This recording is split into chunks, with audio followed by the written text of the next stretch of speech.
Alright guys, I got I got persuaded to watch this pile of shit show known as NXT now.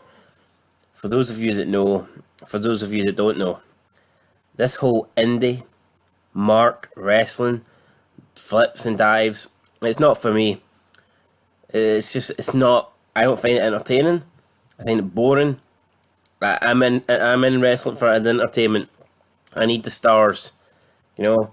They get the Rocks, the Austins, the Cenas, you know, and I don't really mind guys that are technical, but I've also got like star presence like CM Punk.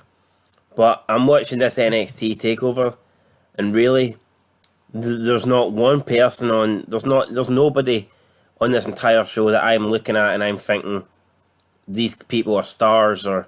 Well, that's a lie. There's EC3, who I think could be the next. I think he could be a top guy, maybe even the face of the company. You know, he's got a good look, good build, physique. He can talk. He's very good at talking. Actually, he's probably one of the top promo guys. You know, in the WWE. I'd maybe even put him top 10. To be honest, that's how good I think he was in TNA. So there's him, and I guess the Authors of Pain could be a decent tag team. They've got Paul Ellering as their manager, so I mean they could do okay on the main roster, but apart from them, there's nobody. Johnny Wrestling, nah. Who's the other guy? I can't even fucking remember. Who's the guy that Adam Cole? Like, so that the guy's got no gimmick. He's got no character. He looks like a bland Seth Rollins. There's nothing about the guy. And all he has to say, Adam Cole, baby, and like the crowd are going fucking mental. Anyone could say that, you know what I mean? Bloody Santino Marella, baby. Fucking Jack Gallagher, baby.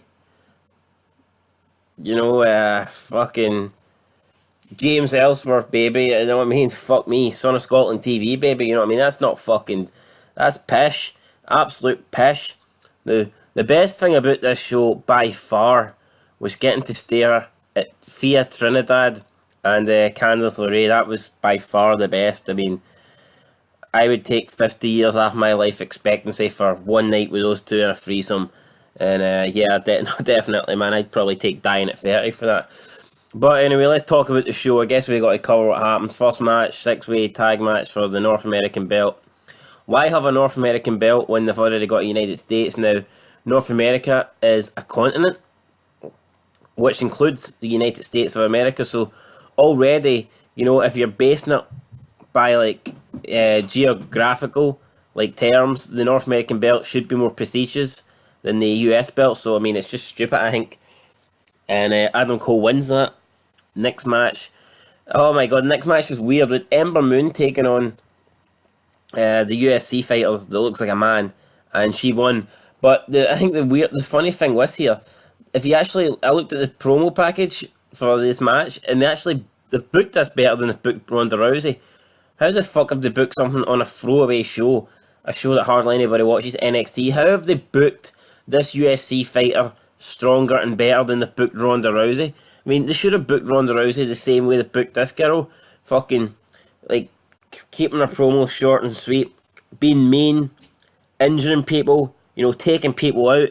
What's Ronda Rousey done? Fucking a few awkward fucking looks. She's done some horrible promos and a dodgy looking suplex to Dana Brooke. That's all that Ronda Rousey's done. Should have booked her the way they booked this Shayna Blaines guy. Shayna Blaines wins with a rear naked choke or some chicken wing. Some Bob Backlund chicken wing manoeuvre. Pish. Moving on. It wasn't pish, but it was. These first two matches were decent, but I didn't give a shit. I did not care. So, you know, could have been a 5-star match, could have been a 1-star match. I did not give a monkey's crap. And if you're not invested in a match and if you don't care in a match, it doesn't really matter how good it is. If you're not invested, you do not care. Simple as that.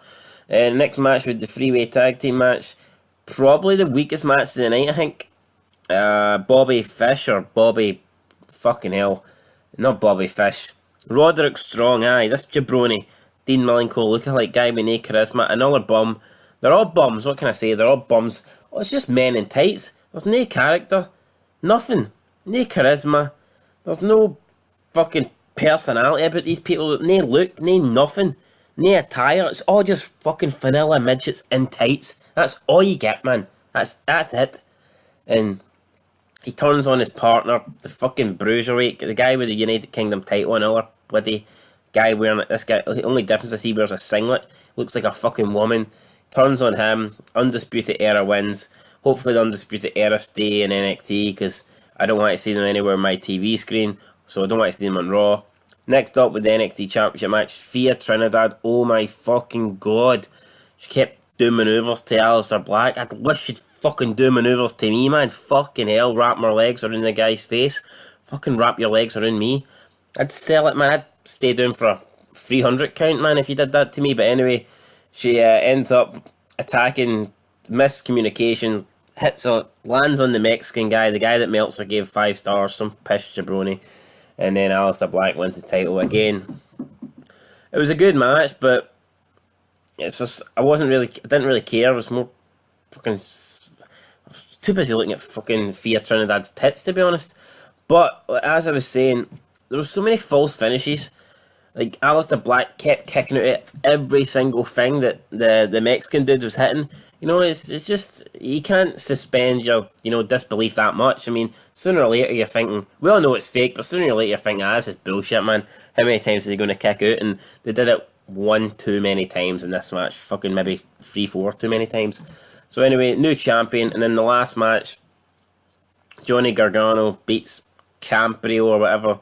There was fuck you chants. I'm surprised WWE didn't try and mute them. But, I suppose it is live, so they probably will struggle to mute. But, yeah, there was fuck you chants and shit like that. And then Johnny Gargano wins with a STFU, John Cena style. And he used the guy's knee brace. And the guy, tapped it almost instantly. Very weird. Normally they would save that. Normally only squash matches people tap it this quickly. But for a match that was a big rivalry, a non-sanctioned match, I did not expect him to tap it that quickly, but maybe they were selling the fact that, he's previously injured his leg. So there you go, it was alright, but it was nothing great. And then Candice LeRae came out looking fucking hot as usual. And yeah, man, so that was the best part of the show, Candice LeRae and Thea Trinidad, guys. So there you go, that's my review, not much of a review. But yeah, I was forced to watch that. Now I can try and get some sleep, man, and finish my bottle of beer and wake up tomorrow and look forward to the real show, the A show, the show where at least it's got a bit of star power on it. Your John Cena's, you know what I mean, your Brock Lesnar's, the show with the real men on it, not this fake fucking flips and dives crap. Anyway, till next time, peace.